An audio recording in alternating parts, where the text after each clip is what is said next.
welcome everybody. This is the final season finale of Hawk Talk. The end of the league year is coming up, and so next week will be the first episode of season 3. So thanks for hanging out with us during all of this season and really the last 2 years. This has been a ton of fun, so appreciate all of you guys hanging out with me. We do have some new stuff, because we're finally seeing guys getting cut. The coaching staff is finally all set. So we finally get to start to kind of see where this team might try and go. So excited to see that. Again, the league year is it comes up on the 13th, so I believe that is next Wednesday. And looking forward to officially having free agency open. You're going to start seeing guys being able to talk to other teams, start getting signed. You're going to have a lot of movement, especially within the Seattle team. They've already cut quite a few people, and some of that was just cap casualty stuff coming into this last week. They really didn't have a lot of cap space, and we're going to go over some of the guys that have now since moved on, and so we'll see exactly kind of where it is this team can bring some guys in. I haven't done any kind of mock drafting for the Seahawks. One, I'm not a huge mock draft guy. Realistically, you could do a mock draft 100 times. As soon as one of the teams selects somebody you didn't think, the entire rest of your mock draft is basically garbage. So I look at all these mock drafts and just kind of chuckle. Like it's something to talk about. Usually what it is it's something to fill space this time of year, because you're after the Super Bowl, you're before free agency starts. Outside of having, the combine, there's really not a lot of news, so to speak. So people throw out 5,000 mock drafts, and they're never right. So it's why I don't do a lot of mock drafting. Usually I put one out. That's more of a peer pressure thing. Everybody ends up asking me for one, so I usually throw one together, but I don't put a lot of stock in them because, again, outside of the number 1 overall pick, nobody knows who's picking it up. Hey, thanks for jumping in. One of the things, obviously, one that I've been talking about this entire last season is they did move on from Jamal Adams, and that was needed, to say the least. Jamal Adams obviously is a incredible athlete. The problem is he just can't stay healthy, and his cap number was huge. So for them to move on from him made a ton of sense. They end up cutting Quandre Diggs. This is one where it's a little bit unfortunate, right? He was a multiple time Pro Bowler, All Pro, I believe, in 2020. He did have a little bit of a back step this last year. Some of that was because our defense was on the field all the time. So it was unfortunate to see him go, but his cap hit again was huge. And so it did make sense for them to try and clear up some space. And of course, Will Dissly, he also was let go. That was one that I'd been talking about since really the end, right around the end of the regular season. And simply because you can let him go, you can save some money on the cap. And he's one of those guys that you could probably actually release and then re-sign. So that's one of those where, it made sense. It was unfortunate. He's been a stud for this team, probably the most reliable tight end that they've had, but his cap number was just too big. This is cap casualty season, and although the cap went up, they had to make some room because they do have some guys they got to try and re-sign. Let's see, they also let go. Where was it?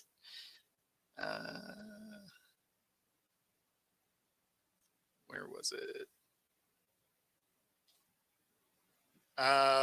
Monet.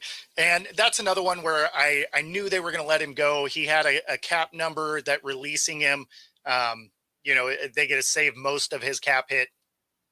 So, none of those four were a huge shock. The only one that you were kind of, it was unfortunate was Diggs because he is a good safety. And, outside of Love, now they don't have a real safety on the roster.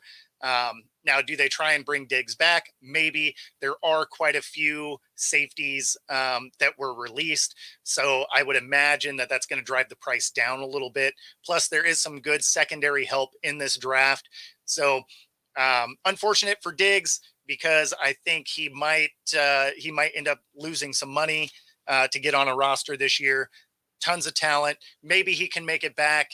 I could see the Seahawks trying to make a play for Diggs and Disley, but when it comes to free agents, they have a ton of them, and even at tight end, right? They have Noah Fant that they still have to do something with, and Colby Parkinson. So both of those guys have, they have contracts that they have to try and get done, and so you got three tight ends coming up. There are some good tight ends in this draft. It's not super deep at tight end, but there are a couple. So I mean, there's some guys that they can go after. One question I got a lot over this last week was with the impending release of Russell Wilson. Does Seattle try and bring him back? And that's an emphatic no. There's no way they're going after Russ. It doesn't make any sense at all. It doesn't make sense in a lot of ways. And one of them is he's not the guy to build towards the future with, right?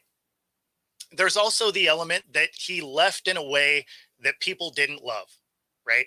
And so it's one thing if you are upfront about the fact, hey, I want to go try and make some money. I want to do something, I want to explore other options.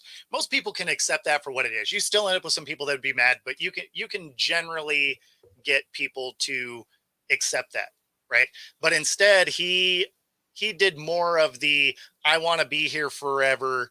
Very similar to what Alex Rodriguez did with the Mariners, right? He was I want to be here. I'll entertain a discounted deal, hometown deal, whatever, and then he signs that $272 million contract to go to the Rangers. In this one's case, it was, I want to be here. I'll take a team discount, all of this, and then forced his way because he wasn't even eligible for a trade, right? He had a no trade clause. So he had to waive that. He was dictating where he wanted to go. So it left a bad taste in people's mouths.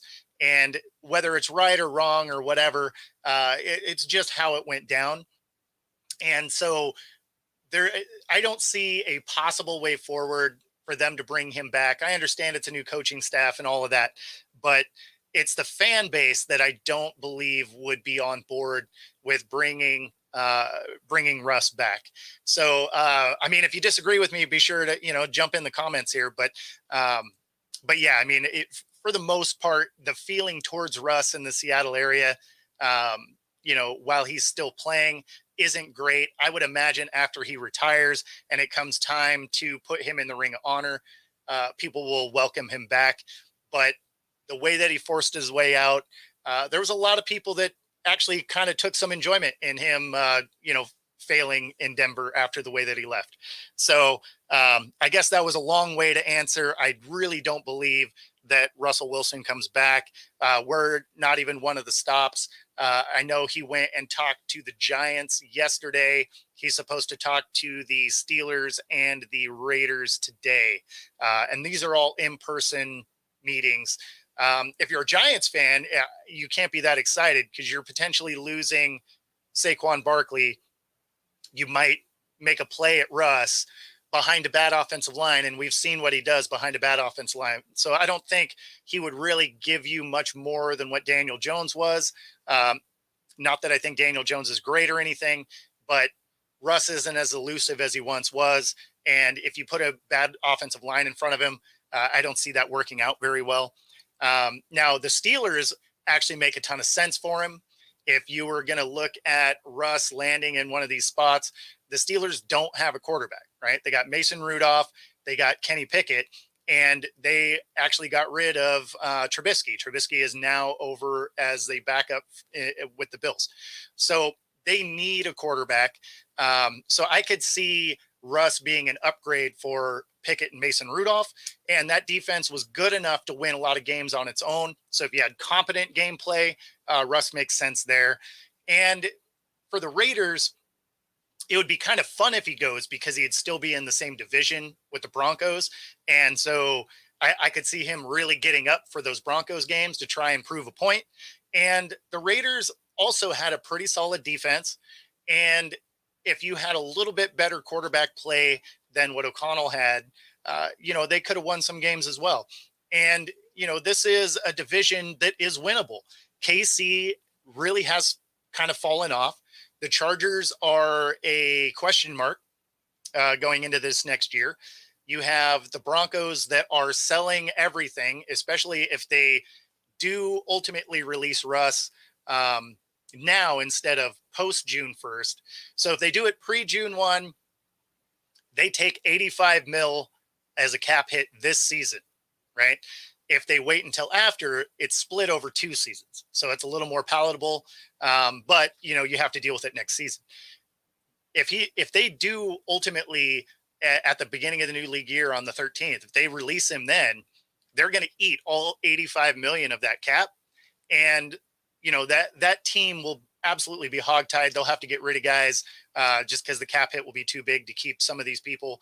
They've already started releasing some of their talent. So they look like they're in a full rebuild. So they're not really in competition. So, the Raiders could make a play in a division where the Chargers are a question mark. The Broncos are just going to be bad this year overall. And KC has looked vulnerable. Their defense was much better, but their offense wasn't great. And when it comes to KC, they kept Kadarius Toney and they got rid of Valdez-Scantling. So now I know Toney is a relatively cheap guy, but at the end of the day, he dropped a lot. He created problems. They didn't even let him suit up in half of the playoffs, even though, they said that he was hurt and he said he was not. So who knows what that means, but that's a division that is very winnable. So if the Raiders were to pick him up, they would have a shot. But I think fitment wise, you're probably looking at the Steelers probably making the most sense for Russ if he were to land in one of those spots. All of that to say that Seattle is not even in the running, nor do I think anybody really wants that to happen. All right. I also got a question in about KJ Wright going to the Niners. And, it's funny. He's gotten a lot of hate, even from, former players that he played with. And so if you hadn't heard it, basically what it is KJ Wright is going to the Niners to be an assistant linebacker coach and a, let's see, what was it called? It was a defensive quality control coach. So I'm not entirely sure what that means, but, who knows what that looks like. But all I can say is KJ Wright is a super good dude. It's hard to get into coaching into the NFL. So for him to be able to find his way in, that's awesome for him. I hope he has a ton of success. Hopefully not a couple of weeks a year when Seattle squares off against him. But, congrats to him. That's awesome. An awesome opportunity for him. And I do hope he has success down there. Bruce Irvin, on the other hand, did not share that same sentiment. He said, to quote him, he's like, "It's terrible. I hate the Niners. I would never work for that city or carry in any kind of way." So Bruce Irvin was not a fan, but again, awesome opportunity for KJ Wright, and hopefully that works out. The other one that is about the Niners was Pete Carroll is being speculated as the DC for for the Niners. That would be crazy. Is it possible? Sure. It sounds like they're leaning more towards Brandon Staley, but the rumors out there, and that would be that would be unfortunate. I wouldn't love to see Pete Carroll on that roster, on that coaching staff. Um, Definitely not something you would be excited to see as a Seahawks fan. But I mean, if it gets him back into coaching, which is what he wants to do, obviously getting relieved of his duties here caught him by surprise. I really thought that he was going to get a finish out his contract, but at the end of the day, I'm excited to see what this new coaching staff is going to do, the new direction that they're going to ultimately go. They have a lot of work to do on this defense that's been a bottom five defense for quite a while now, and so I'm excited that they brought in a defensive coordinator that might be able to turn this thing around. The offense obviously has worked fairly well last season, less so because of offensive line play, but ultimately, you know, this team has the pieces to move forward, um, and that leads me to the next question that I received on: do they cut um, Tyler Lockett or DK? And mostly because they both have huge cap, and they're actually almost the same cap hits. So I guess where the trouble is there is for DK, it would make sense to try and trade him, get a couple more draft picks. For Lockett, if they tried, if they did cut him, um, it, you wouldn't feel great about it for no other reason than he is the most sure-handed guy on the team, right? So when it comes to DK, uh, freak, physical abilities, um, but he does have a tendency to drop some of the easier balls, and of course, obviously, there's the penalty aspect of it. So I mean, you could get some draft capital for trading him. So I could see that trade being a smart thing, and you would save a lot of cap from that. And there are other receivers on the roster that provide a good outlet, because Bobo is good, JSN is good. Obviously, if Lockett's still there, right? So you have guys you can throw to. I understand that DK is fast, but there hasn't been enough protection to really throw that deep ball consistently anyway. So if you were going to let a guy go, that might make sense. When it comes to Lockett, again, he's the most sure-handed guy on the roster, but he also isn't generally putting himself in harm's way to get hurt. He did miss a little bit of time this last season, but by and large, he catches the ball, goes to the ground, something he learned from, Doug Baldwin. And so he stays relatively healthy. And that part of it is very encouraging. So yeah, do either one of them make sense to get rid of? Sure, because you're probably trying to create some more cap space. Do I think they do? I don't. I think they like where this offense is.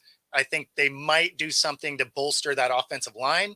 But when you have two quality running backs, right, you have a little bit of a question mark at the tight end position, just because everybody is a free agent at the same time right now. So there are some concerns as far as that moving forward, but you have to imagine one of them gets signed back, if not two of them. I think they bring back Noah Fant, especially the way that they moved on from Disley. I could see them bringing Fant back, maybe Colby Parkinson, but I would think Fant would be on the roster again. And then you have your receivers, depending on what it is. So I think that as far as the core is concerned on the offensive side of the ball, they're probably relatively happy with where they're at. You have two quality tackles that are either in their second or third year in second or third year, I guess, with Cross and Abraham. So, or Lucas. So I think that they may do some interior offensive line in the draft, but mostly they're going to keep that unit intact. It's the defensive side that really has some questions, and it should. They spent a lot of money last year. It was a high price defense that was wildly underwhelming. They were bad in just about every aspect of the game. They were bad against the run. They were kind of bad against the pass. Certainly anything that was through the middle of the field, if it went to the flats, it was generally a completion of, and yards after catch. there was a major concern with tackling. So with the guys that they've let go so far, and I would imagine there's going to be more because going into this offseason, they had 22 free agents, a couple of them protected free agents, but all the same, 22 free agents. And with the guys they've let go currently, they've freed up about $40 million worth of cap space. And I would imagine there's going to be a little bit more coming. But if you get to the end of this period and you have about 45 million in cap between the draft and what you can probably get it at a little bit of a discount in free agency, I would guess that you can start to rebuild this defense. Again, it's not like losing these guys is going to hurt it that much. They were bottom 5 in just about every category anyway. So it does make sense to start to move stuff around, especially for a unit that is expensive. So that's kind of the way I see that. One of the trade proposals that was sent to me was, do I think that they try and go after the 9th overall pick for the Bears for DK? I don't know that the Bears would give up that pick for DK. They might, but the Bears need so many different positions, and they do have, they have a receiver. Does DK help with that? Absolutely, of course. And I think if they were to offer a 9th overall, now I don't know if there are other potential trade pieces in that. Maybe there's, they get a fifth rounder back also, and maybe Seattle gets the 9th and a 4th rounder or something like that, right? I mean, I would imagine there'd be more elements to this trade than what was presented here. But if you could get the 9th overall pick for DK, I think they would probably do something like that, because then you could not only get one of the top receivers in this draft, but then you could also potentially draft your next quarterback, because now you'd be in that position to maybe get the 4th guy. I know that they interviewed JJ McCarthy, which could be very interesting. I know that they were high on Penix because the offensive coordinator Grubb, he was his offensive coordinator. So there's some ties there. So there are things going into this draft that make me think that they potentially go after a quarterback with one of those top spots, especially if they were able to trade and end up with 2 number 1s in this draft. I could definitely see them making a play for that. But yeah, I mean, we'll have to see. But if any of the receivers were on the trade block, it'd be DK. If they were going to try and cut a guy, it might be Lockett, one of those cut and re-sign type of situations. But might also, try and do the restructure route, or, some sort of extension where they can move money around to try and help rebuild some of this team. But the biggest thing for me is the need to fix the defense. Now, unfortunately, this is something that I talked about all season, right? And fortunately, the way that they're clearing stuff out, they're clearing out the players that were on that defensive side of the ball. Now, I do think they try and bring back Bobby Wagner. Again, he was one of our main tacklers, especially on a team that struggled to tackle. So I could see them trying to re-sign Bobby. I can also see them really putting effort into Leonard Williams because of the fact that they gave up so much to go get him. They gave up a 2nd rounder and a 4th rounder, as I recall. So you don't generally give up a 2nd rounder if you're going to rent a guy for a year. Usually if you're going to give up a 2nd rounder, your goal is to re-sign him. So I would think that they're going to try and go that route. If they can get it done, I don't know, but that might be one of those where it's smart to try and franchise tag him. And if you're not familiar with the way franchise tags work, if it's a non-exclusive tag and another team offers him a deal and you don't match it, he goes to that team, but you get 2 first-round picks. And I could see them potentially doing something like that. I don't see another team giving up 2 first-round picks for him. So that might be a position that they have to franchise tag. But, you know, outside of that, I feel like there can be a lot of movement on this defense. Now, you still have Love as one of your safeties, but it's also the only safety that's still on the roster with Jamal Adams and Quandre Diggs being released. You do have two quality corners with Witherspoon and, of course, Walker, or not Walker, but uh, uh,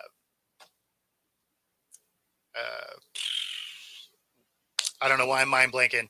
Uh, he ended up getting benched a couple of times this year for not being able for not tackling, and that comes up to one of our concerns is depth at corner, because Kobe Bryant is probably not going to be brought back. That will likely be one of the cap casualties, and a free agent that is coming up is Michael Jackson, and he filled in great. And then, you know, even last year played well. So hopefully they can get him re-signed. They need that depth. I mean, I can't really say he's familiar with the system. It's going to be a whole new system, but he's familiar with the organization. So there are a lot of questions moving forward. But I'm excited about where it's headed, because you got new coaches, you got some new life coming in, you got a lot of movement happening. So this team will be wildly different. There's going to be a lot of pressure to succeed, but I like where it's headed. And so hopefully we will get that. We'll get a little more information going into next week as the new league year starts, and you get to start signing free agents and moving guys around. And, you know, I look forward to where that's going to go. So I'm going to take a short break for a commercial here, and then be right back for the second half of the show. And here we go.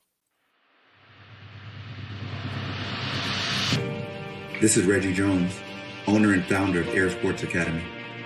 Air is based on 4 core principles: heart, education, integrity, resiliency. AIR is about developing student athletes physically and mentally through training, mentorship, and effective marketing. We've created a platform and a blueprint for our state to shine in the brightest of lights. I created this program because it was a need for our state. We needed to have the light shine on the student athletes in our region, and now that is happening at an all-time and undeniable rate. We created a lane for the kids in our state to get their college education paid for and set their families up for future success. We created an environment where serious athletes can now come compete fearlessly. We've achieved this through our variety of elite programs. Our 6-month off-season program, where first-year starters or seasoned vets can all come develop. Our 5-on-5 program, which is all about our line. Our youth tackle program, which is the first and only youth tackle team from the state of Washington to ever win a major national championship. Our 7-on-7 program, which is ranked top 10 in the country every year. Our high school 11-on-11 club tackle program, which creates a unique and much needed opportunity for our kids. Our college prep program, which allows our graduates to come back from college and prepare for the upcoming season. Our track and field program, which creates an opportunity for our young air boys and air girls to continue to get faster. When you're a national program, you receive national respect, which is why when you look at recruiting boards and top player lists from around the country, you'll always find players from Air on those lists. Which is why college coaches from some of the most prestigious schools around the country come into our facility to recruit our players. The Penn State, Alabama, Oregon, Stanford, Florida State, the list goes on. Our players are being recruited, offered, and committing to some of the top schools in the nation. The experience our players and families receive is second to none. We offer a competitive brand of sports at Air. We are the ball. And with that comes great responsibility. Heavy is the head that wears the crown. All right. And for those of you who don't know, Air Academy is down in the Kent area. And a buddy of mine, Reggie Jones, he's the guy that started that. He was a defensive back for the Saints for their Super Bowl run in 2009. So kudos to him, bringing, that kind of youth sport or youth football program here. And it's been awesome to see it succeed. So shout out to Reggie Jones. Awesome to see you doing those things. And yeah, so very cool. And then if you've been on if you've been on my channel for a long time, I have another show that's called Between the Lines, where interview guys that have played, things like that. And a former teammate of mine, my buddy Pipe, his son is now with the Oregon State Beavers, and so it's his birthday today. So shout out to him, and very cool to see a teammate of mine have his kid coming up through the ranks and playing college football now. So very cool. All right, so let's get back to it. We do have some signings that happened to future contracts, which is essentially it's guys that didn't finish the season on the 53-man roster, and so they're guys that their names that you'll hear before. They were on the practice squad. Some of them are getting re-signed to that practice squad. They will be these contracts will essentially put them on the 90-man roster for the preseason. A couple of these guys are new, but a couple of them have been here. So one of them is linebacker Levy Bell, nose tackle Matthew Guttel, running back Bryant Kobach, tight end Tyler Mabry, and depending on what the tight end situation looks like moving forward, he's somebody that could potentially actually get a spot. You got safety John Sutherland. This is another one that makes a lot of sense because they just released 2 of our safeties. And at the end of the day, you do only have so many draft picks that you can fill, and you only have so much cap space to try and get somebody. There are going to be quite a few safeties that are available, so you might be able to get a little bit of a discount on one of the guys that are out there. Wide receiver Cody White, and wide receiver Issa Winston Jr. And, obviously he was there this last season. I forget where he was the 2 years prior to that. He does only have 1 reception for 5 yards, but he has played a little bit in the kicking game. He didn't play for us in the kicking game, but he did play previously in the NFL as a returner. So there is definitely some of those positions that they may be able to win that spot simply because of the guys that are going to be moving out the door. So hopefully we'll get to see some of that. And then of course we got, speaking of the return game, I've been asked to explain the new kicking proposal, and, obviously this will affect every team, but the new kicking proposal is a little bit convoluted. So we will kind of walk you through what that would look like. And so this is essentially what my wife looked at me like when I was explaining it to her last night, is, that I was just talking Martian to her. But essentially this is how it breaks down. It would still be kicked from the 35. And some of this would be information that you got in the middle of our morning show, Coast to Coast. But just wanted to outlet here because I did have a lot of questions that came through for the Hawk Talk segment. And so you'll still kick from the 35, but instead of your team lining up on the 40, or on your own 40, I should say, like it has been in the past, now you'd be on the opposing 40. So this new setup will actually kind of help check a few different boxes for the NFL. One of them is they don't like the kickoff because of concussions. And admittedly, it is one where you have guys running full speed. They got a lot of room to get up to speed and then hit each other. So I get the injury, the need to avoid the injuries. So they're moving this forward. It does negatively affect some other things, but in this case, you're going to have your 10 guys line up on the 40, and you'll line up very similar to how you do today: 2 on the outside, 2 in the alley, 2 in the middle, right? And then on the defensive side, this is where it gets a little bit different. You're going to have 6 of your 9 guys that are going to be in this setup area that they're calling it. 6 of them have to have their foot on the 35, right? And none of these guys get a move until the ball either hits the ground or is caught. So it does change a little bit in that way. Instead of being released as soon as you kick the ball, you actually have to wait until you are essentially released by one of the refs. So then there's 3 more that have to be in the setup area, but they can kind of be moved around however they want. They have to be between the 30 and the 35. So there is going to be a little bit of strategy that can still be happening on the kick return game. You can kind of overload a side if you want. You can take kind of that approach. So this is where it gets a little bit more interesting. So now you have 2 guys that are in the target area, that they're, the target zone, target area, whatever they're calling it. And essentially, once it's kicked, they either have to catch it or it has to hit the ground before any of the other players can move. In fact, even the kicker can only run up to, I believe, the 50 until the ball hits the ground. So it's not even like you can manipulate the rules by having the kicker be free and, put up some high arcing kick. Now, I mean, to be fair, it'd be a good way to get your kicker hurt anyway, but they've already thought about how to avoid a special teams coach taking advantage of that situation. So he can run up to the 50. Everyone else is frozen until the ball either hits the ground or is caught. Now, again, because everybody is on that far side of the field, nobody is getting the maximum amount of run up space. And so concussions shouldn't have a huge spike because of the way this is. So it's the yardage wrinkle that will make this so that we finally have a lot more kick returns. Only 22% of kickoffs were returned last year.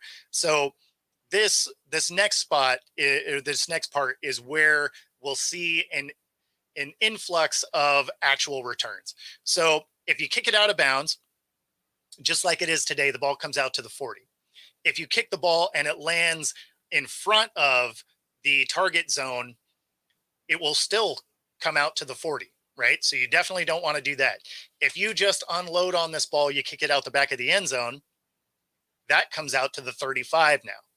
If it lands in the zone, but then goes through the end zone, that comes out to the 25 the way it does today. So realistically, almost every ball is going to get returned here because you don't really want to have them at the 35 or the 40, which is essentially just about every other way you're going to kick it. And there's not going to be a lot of scenarios where the ball is going to necessarily hit the ground and then make it through the back of the end zone if you have 2 guys back there in that zone to try and catch it. So I think that where you'll probably see a lot of penalties is guys starting to move because they're not used to having to get released by one of the refs. That's probably where you're going to see the most amount of issues, especially early. If they do something like this, I would imagine it's going to be in the preseason when they really bring it out. But I think that's where a lot of these will be some sort of illegal procedure because someone moved just because they're used to seeing the ball get kicked and being able to move. And now you're going to have to wait until a ref releases you because the ball has either hit the ground or been caught. But again, as much as it makes it kind of a convoluted, weird kickoff procedure, it's a hybrid of what it is they were doing in the XFL. I do think that it will help on kick returns. And so I do look forward to that because, I mean, as of late, really since they moved the kickoff up, you've seen a lot less kick returns than you used to. I would actually kind of like to see them move the kickoff back to the 30 and, it might make it a little bit easier for these kickers to land it in that zone, to be able to get a little bit different arc to it, getting the ball off the tee to get it to land. But I don't think that'll end up happening. But, I kind of like the idea behind it. What it does do is the next part that we're going to talk about is it ruins your ability to have a surprise onside kick because For an onside kick, you are going to line up where they do today, which is you're kicking from the 35. Your guys are lined up on the lined up on the line. So what'll be nice moving forward is they're looking at potentially letting you um, overload a side again, which you used to be able to do. And then they got rid of it like 5-6 years ago. You had to have a balanced line on a kickoff. Well, now they're thinking because only 5% of onside kicks were successful, they want to be able to increase those odds again. So they're going to allow you to overload a side. So it'll be 6 versus 4. And that should help. You still don't get a run. You don't get a run up to the line the way you used to, but at least this lets you kind of overpower a side. And because of the other scenario, the other standard kicking scenario, you do have to let everybody know because obviously the alignment's very different. Um, the one wrinkle that I'm really not a huge fan of is, you kind of don't see a lot of surprise onside kicks anyway. Pat McAfee, I think, is the only one that was really super successful at it. But the other problem with this new rule is you can't even do an onside kick unless you are behind in the fourth quarter. So you have to be trailing, it has to be the fourth quarter, and you have to declare for it. So it's so I don't love what it's doing to the onside kick, but the onside kick was almost unconvertible anyway at this point. So, based on that, I'm, anything that can help increase the chances of getting that done. I'm a fan of. Again, I like special teams. Um, like for when I played, I loved being on a kickoff team because I always had a lot of anxious energy on the field. You'd see me moving around until we were set to start the game. And I played I played until I was 30, and it wasn't like the last game I ever played. I had that, and I loved kickoff because you got to run down and just hit somebody, and it was it was something that got my head right for the game. Right, like you got that first contact out of the way, and then you were ready. You're like, okay, this is football. Here we go. It was awesome, and I agree with you, Rob. Um, I think you should be able to do something at the end of the second quarter as well, especially if you've got a game that's starting to get away from you a little bit. I would like to see some of that as well. But um, I, I have to imagine that these rules will kind of change as time goes on.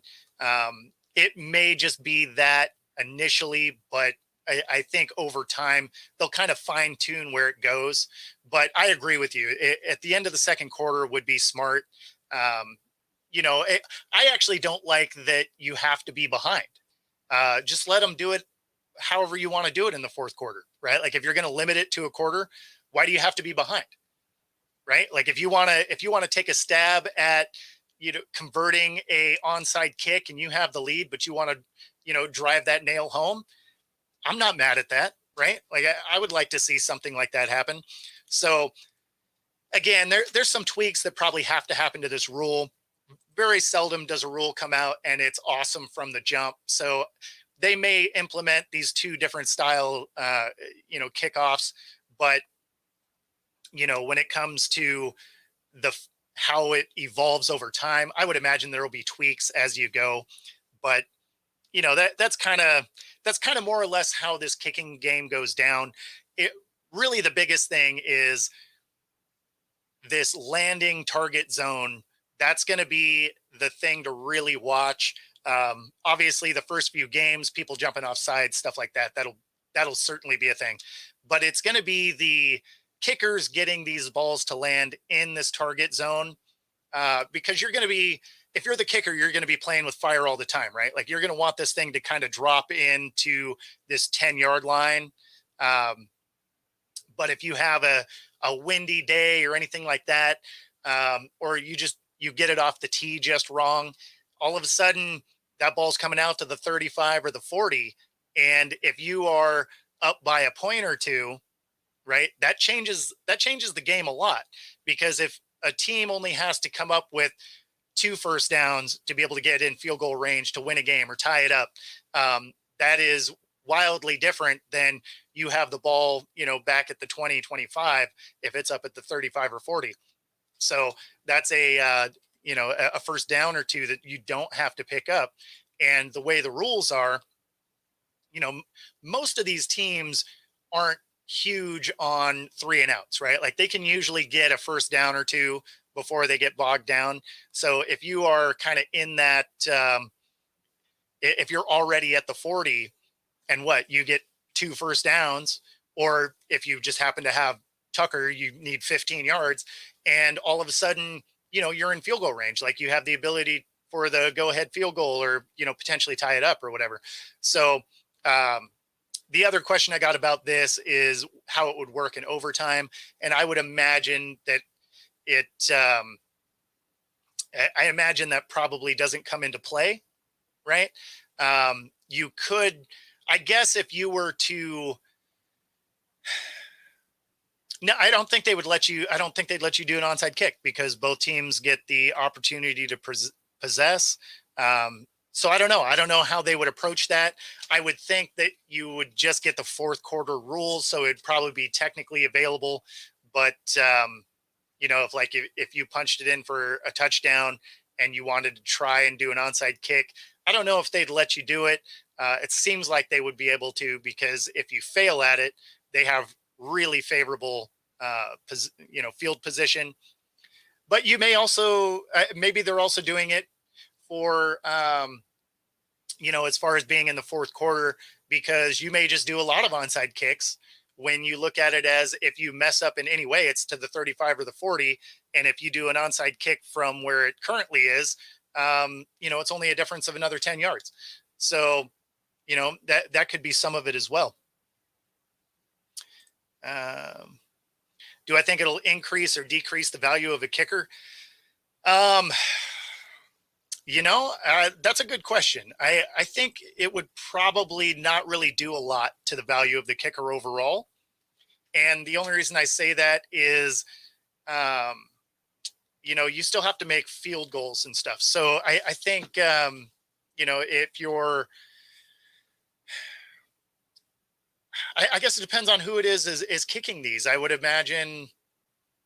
Yeah, I don't know. I guess I don't have a good answer for you there, Rob. I mean, I think it probably wouldn't really affect it. The accuracy is required from both your punter and your field goal kickers, right? So whether your punter is the one that's doing kickoff or whether it's your field goal kicker doing kickoff, they all have to have the ability to, put the ball in a spot. So, so I don't know that it necessarily changes what their value is. It does change the skill requirement for the kickoff, though. I could actually see some punters doing kickoffs more often now. And why I say that is, even though it's not something that's wildly, active anymore as far as coffin corner kicking, it's something that would kind of be desirable in this situation, because you would probably see a little more directional kicking than you used to. So yeah, I mean, you might also see some kind of crazy lateral plays based on how this alignment works as well. So yeah, I don't know. I'm interested to see this in a game situation to see how it really plays. Since I was down in Mexico last year, I didn't see a lot of XFL games. They didn't have international TV contracts, so I didn't get to see how this got to play out in real time. But excuse me. But I would like to see, how this version of it potentially works. Again, we'll probably see it in preseason. This sounds like one of the very few times that the special teams coordinators from around the league are actually on board with something they're changing with special teams. So I'm kind of excited to see where this could go and the increase in potential returns. And realistically, because everybody's so bunched up, there's a chance that you might see a little more of these kicks go into the house. So yeah, I don't know. I think it'll be pretty neat. It definitely gives the coaches something to think about as far as how it is they want some of these players to move. Do you have, as a coach, are you having all of these guys free running down, or do you have you know, your inside guy here uh, kind of stay where he is, right? You have a gunner coming down for outside contain, and then you have your inside guys kind of slough out, and then you keep one of these guys back to try and make sure that if somebody does come through this, you have a blanket, because at the end of the day, your kicker is not going to be generally the most athletic dude as far as tackling people. So all of a sudden it changes some of the strategy that you have as a special teams coach. It's actually something that I'm going to talk to a buddy of mine, Coach Bono. He was a coach around the league for a long time, and he won. He was the special teams coordinator for the Rams when they won their Super Bowl. So I'm really looking forward to talking to him about how he feels about this new kickoff proposal. I'm definitely interested in getting his take, and that's something that I'll share with you guys when we have that conversation for sure. And but yeah, so do kickers increase their value? Probably not, but the skill level required on a kickoff definitely goes up. So that yeah, let's see, what other questions did we have? Oh, for nose tackle, Byron Moan, he he was released. Do I think it was because of his ACL tear that kept him out last year? It certainly didn't help. Obviously, he missed the entire season, so we don't really know how it all healed back up. But his cap hit was too big to keep him on the roster for a question mark. So I think that's really kind of why they went that direction. Again, they got to try and free up space. They were able to get rid of some bigger cap hits and free up about $40 million. Again, I think there's going to be more of that coming, but we'll see how that plays out over the next week, especially as we get into the new league year on the 13th. So, but yeah, to answer that, I don't think it necessarily is directly because of his ACL, but the ACL tear does play a part in it, because since he did miss the entire last season, there's it for a expensive guy that you also don't know is going to be 100% right. I think you have to make that move as a coach, as a GM. So him being released did make a ton of sense to me. And then, of course, do I think Pete Carroll ends up the on the Seahawks this coming year? And I mean, I guess if he doesn't take that defensive coordinator job for the Niners, he potentially could be, but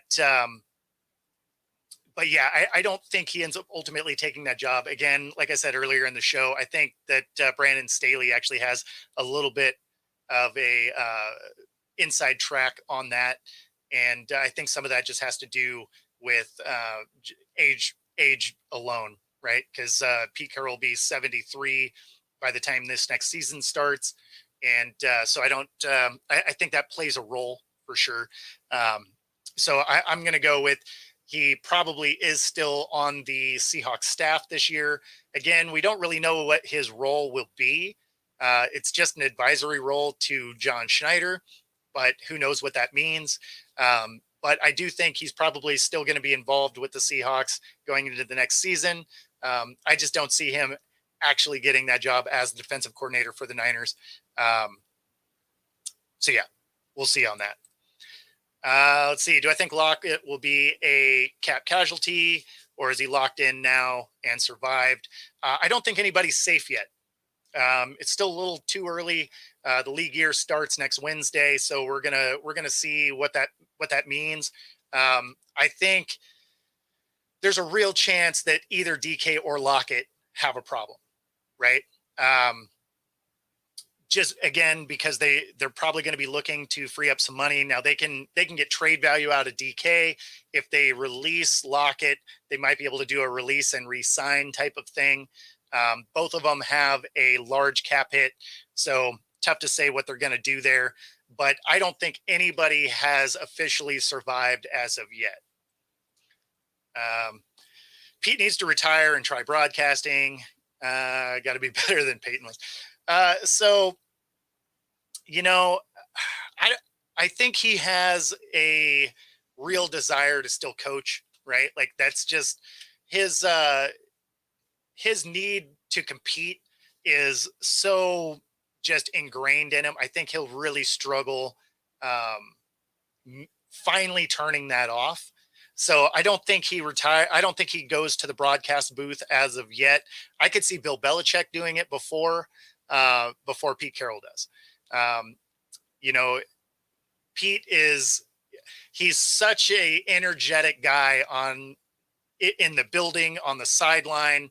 I would imagine that he'll have a hard time actually fully stepping away. Whereas Bill Belichick, who actually is being sought after by the Manning cast on Monday Night Football, ESPN2.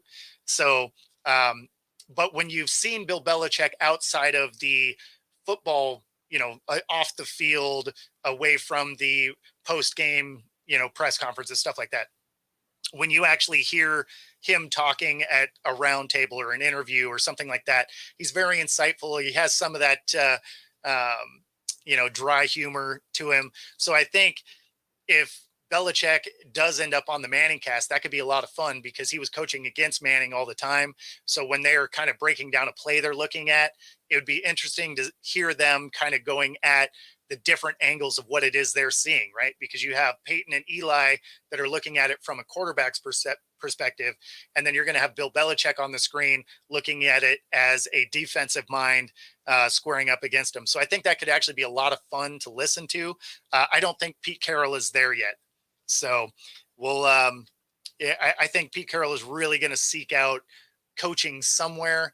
I don't think it'll be at the college ranks though, with the way that the college recruiting situation has kind of twisted around into you have to recruit high school guys, you have to recruit guys from other teams because of the portal, you have to recruit your own guys all the time because of the portal. I feel like that's probably more work than Pete Carroll might want to do, especially at this stage in the game. But I would bet that Pete Carroll ends up on a NFL coaching staff. At some point, either potentially this year, but probably next year, I could see him getting some sort of position on a coaching staff moving forward. So I don't think Pete Carroll is ready for the booth yet, but I could be wrong. I could be wrong. So, all right. Well, that wraps up our hour. Definitely went quick. And we will see you guys next week for the first episode of season 3. Big shout out to everybody that has watched us this year, the sponsors that have been along with us, and we're all ready for this new season with the Hawks. Other than that, enjoy your weekend, guys. It's been a blast.